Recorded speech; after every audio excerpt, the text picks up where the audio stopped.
여러분은 노후 사연을 듣고 계십니다. 이 노래에서는 노인에 대한 이야기가 존경과 연민, 그리고 시간만이 만들어낼 수 있는 침묵으로 전해집니다. 많은 사람들에게 노년은 보상입니다.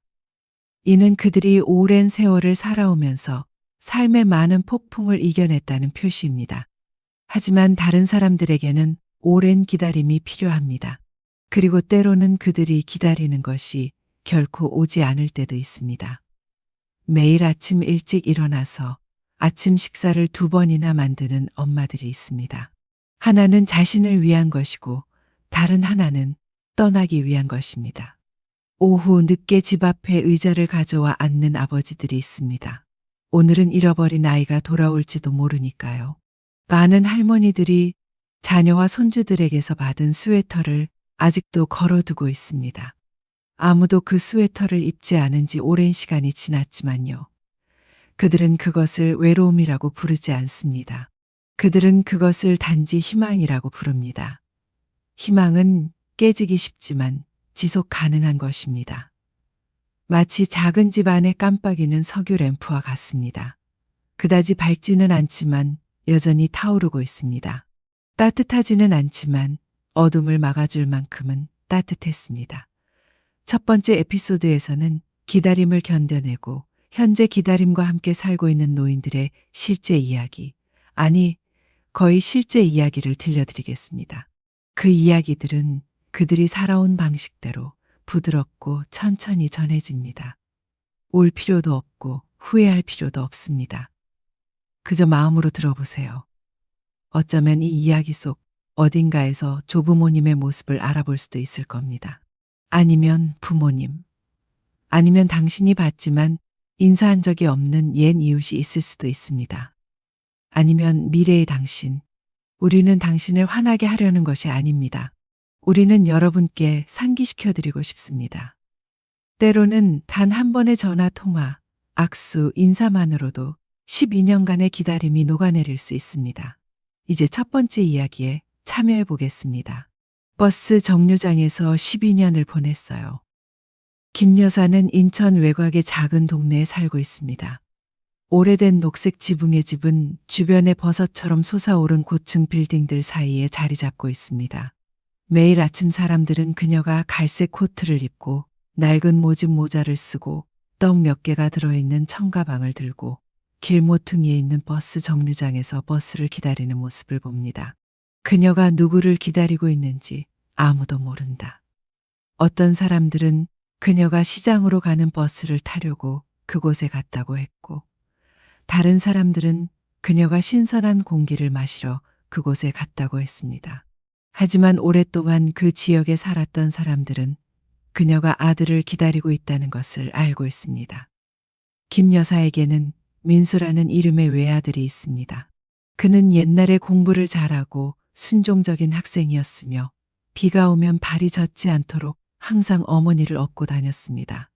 하지만 그는 대학을 다니기 위해 서울로 갔고 그 후 직장에 다녔고 그러다가 점점 사라졌습니다. 처음에는 몇 주 동안 전화가 없었습니다. 그 후 몇 달 동안 우편물이 오지 않았습니다. 그러다가 전화번호가 바뀌었고 주소도 이전했어요. 김 여사는 찾아 나섰습니다. 하지만 도시가 너무 컸습니다. 제가 이전 회사에 전화할 때마다 그들은 오래전에 그만뒀어요 라고만 말해요. 12년이 지났지만 그녀는 다시는 아이를 보지 못했습니다. 하지만 그녀는 여전히 매일 오후 버스 정류장에 갑니다. 정확히 4시 20분 민수가 퇴근하고 집에 오던 시간이에요.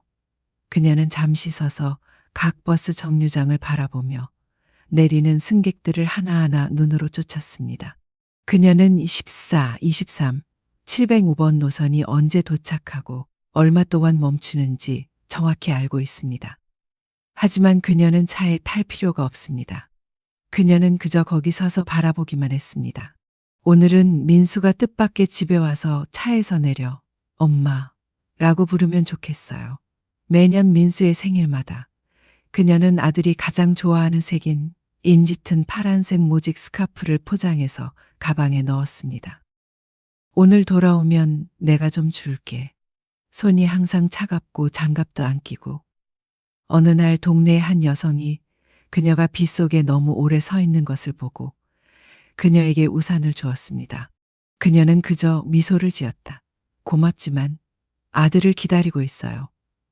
아들이 엄마가 젖는 걸 싫어하거든요. 오늘 집에 와서 제가 젖는 걸 보면 아마 또 혼날 거예요. 민수, 이 이름은 김 여사의 가장 큰 자랑이었습니다. 그녀의 아이가 어렸을 때 선생님이 학부모들을 회의에 부를 때마다 그녀는 깔끔한 옷을 입고 꽃무늬가 있는 종이 봉지를 들고 그 안에는 선생님을 위한 작은 쿠키 상자를 넣어 두었습니다. 이는 아이를 가르쳐 준 것에 대한 감사의 표시였습니다. 그녀는 평생 집에서 10km 반경 밖으로 나간 적이 없습니다. 하지만 민수 덕분에 그녀는 기차를 타는 법, 은행에 돈을 입금하는 법, 심지어 옛날식 휴대전화로 문자를 보내는 법까지 배웠습니다. 그녀는 매주 메시지를 보냅니다. 괜찮아요. 식사는 제때 하세요. 처음에는 여전히 대답했어요. 짧지만 아직은 그렇습니다. 괜찮아요. 몸 조심하세요, 엄마. 오늘은 춥습니다. 따뜻하게 입으세요. 좀 바빠요. 이번 주말에 전화드릴게요. 하지만 그 후로는 더 이상 없습니다. 그 침묵은 마치 그녀의 가슴을 스쳐 지나가는 이상한 바람처럼 날이 갈수록 길어졌습니다. 소음도 없고 파도도 없습니다. 그냥 아무것도 없어요. 끝없는 공허함. 메시지에 응답이 없습니다. 전화를 받지 않았습니다. 민수가 집으로 보낸 마지막 편지는 12년 전이었습니다. 그녀는 사탕을 보관하는 데 사용했던 작은 금속 상자에 그것을 보관했는데 그 상자는 이제 낡고 녹슬었습니다. 편지는 4조각으로 접혀 있었고 글씨는 서둘러 쓴 것처럼 휘갈겨 쓰였으며 종이에 물방울 얼룩이 있습니다. 엄마, 미안해요. 여기 생활은 생각했던 것과 달라요. 너무 지쳤어요. 실패자예요. 당신을 자랑스럽게 만들 수도 없고요. 잠시라도 사라지고 싶어요. 내가 더 이상 너에게 연락하지 않는 건 널 미워해서가 아니야. 부끄러워서야. 감히 널 마주할 수가 없어. 엄마, 저 기다리지 마세요. 그냥 제가 떠났다고 생각하세요. 이 편지에는 날짜가 적혀 있지 않습니다. 반송 주소가 없습니다. 그냥 민수 엄마에게 라고 쓰세요. 김 여사는 그 편지를 수백 번이나 읽었습니다. 그녀는 책을 읽을 때마다 이렇게 속삭였다. 날 자랑스럽게 만들 필요 없어. 네가 살아있는 한 어디에 있든 난 행복해. 어느 날 밤 그녀는 철제 상자를 열고 편지를 테이블 위에 놓고 미안해요 라는 글자 위에 손을 얹고 잠이 들었습니다. 마치 글자를 만지기만 해도 아이와 조금 더 가까워지는 듯한 느낌이 들었습니다. 김 여사의 일상은 바람에 한 장 한 장 넘겨지는 종이처럼 느리게 흐른다. 그녀는 매일 아침 5시에 일어나 작은 솥에 밥을 짓고 야채를 볶은 다음 차 한 잔을 끓입니다. 테이블에는 항상 그릇 2개와 젓가락 2쌍이 놓여 있습니다. 당신을 위한 하나, 민수를 위해. 그녀는 천천히 음식을 먹으며 한 입 집어먹고 가끔씩 맞은편에 있는 빈 의자를 올려다보았다. 이거 드셔보세요. 당신이 좋아하는 대로 양념했어요. 소금은 덜 넣었어요. 아무도 대답하지 않았습니다. 하지만 그녀는 마치 칭찬을 받은 것처럼 여전히 미소를 지으며 고개를 끄덕였다. 어떤 사람들은 그녀가 혼란스러워한다고 생각한다. 하지만 그렇지 않습니다. 김 여사는 많은 젊은이들보다 더 명석합니다. 그녀는 여전히 직접 시장에 가고 식료품을 사며 매일 밤 책을 읽고 제철 과일을 구별하는 법을 알고 있습니다. 하지만 그녀는 기억과 함께 살아갑니다. 그리고 홀로 사는 노인들에게는 추억만이 남은 유일한 동반자입니다. 매일 오후 집안 청소를 마친 후 그녀는 청가방을 들고 버스 정류장으로 걸어간다. 어느 비 오는 날 그녀는 우산을 가져왔습니다. 어느 눈이 내리는 날 그녀는 손난로를 가져왔습니다. 어느 화창한 날 그녀는 나무 그늘 아래에 앉아 눈을 감고 버스가 멈추는 소리와 익숙한 신발 소리가 자신을 향해 달려오는 것을 상상했습니다.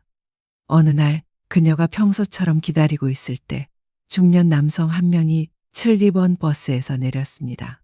그는 흰 셔츠를 입고 서류 가방을 들고 있었고 키가 크고 마른 체형의 머리가 약간 헝클어져 있었습니다.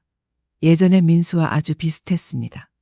그녀는 일어섰고 그녀의 심장은 빠르게 뛰었습니다.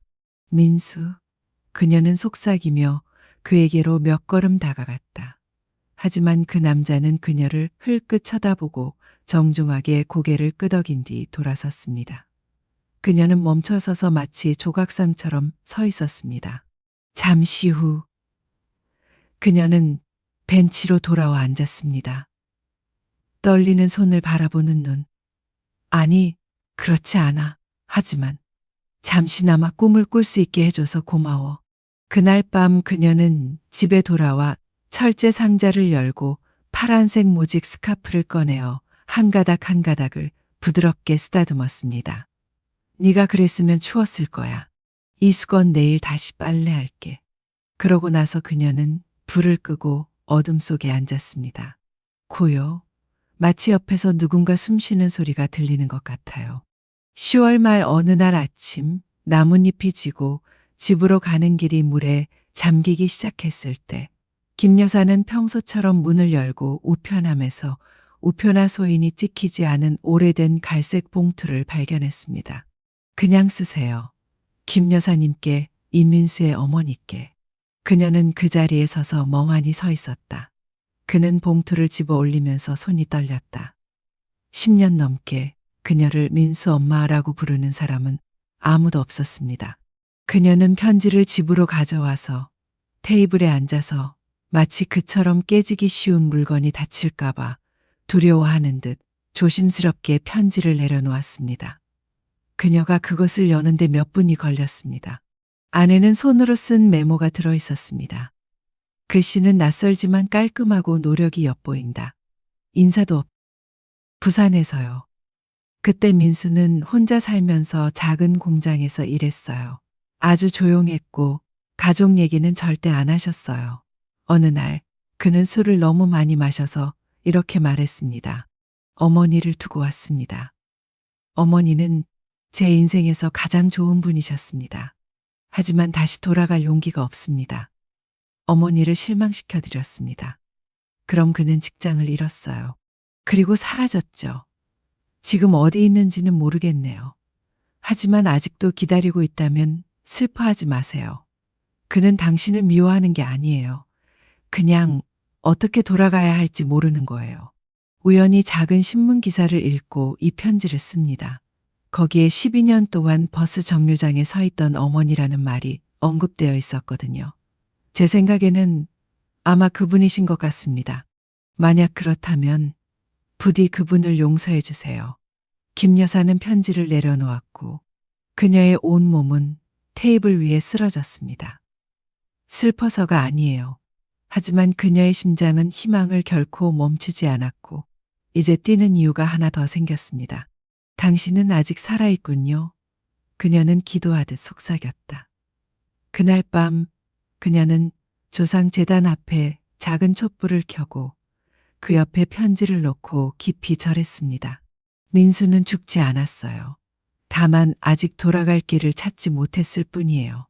제발 그에게 길을 보여주세요.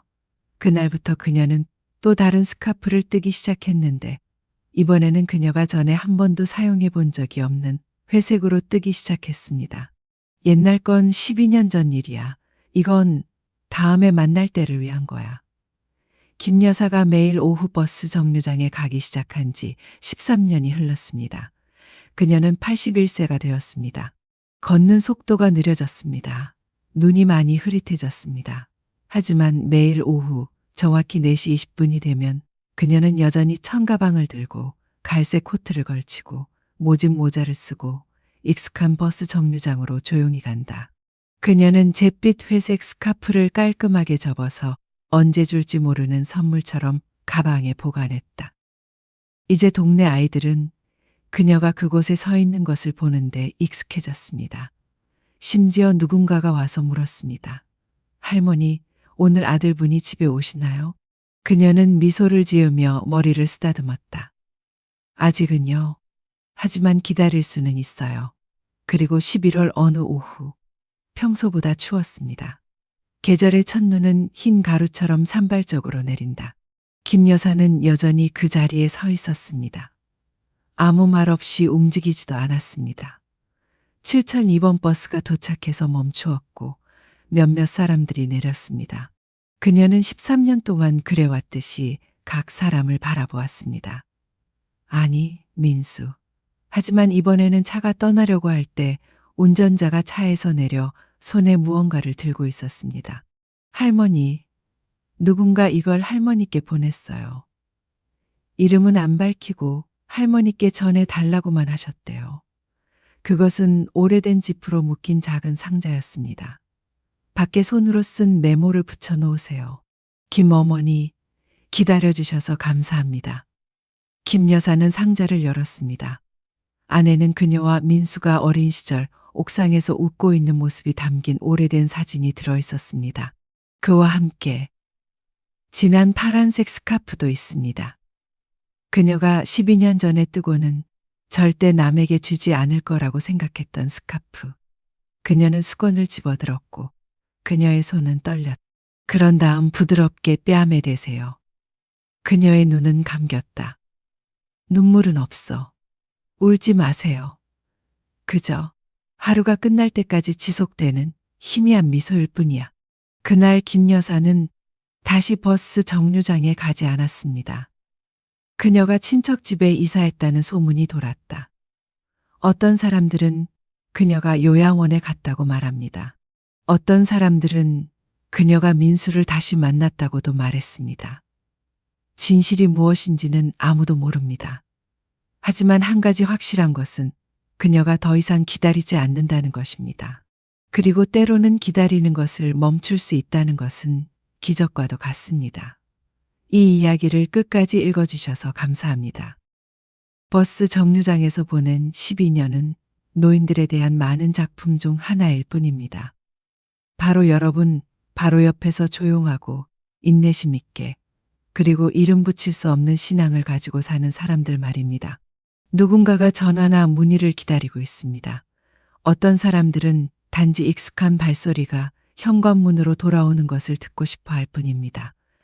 오늘의 이야기가 여러분에게 잠시 멈춰서 여러분의 부모님, 조부모님 혹은 젊은 시절과 노년을 함께 보낸 그 누구라도 아무런 대가도 바라지 않고 여러분을 사랑했다는 것을 생각해 보는 계기가 되기를 바랍니다.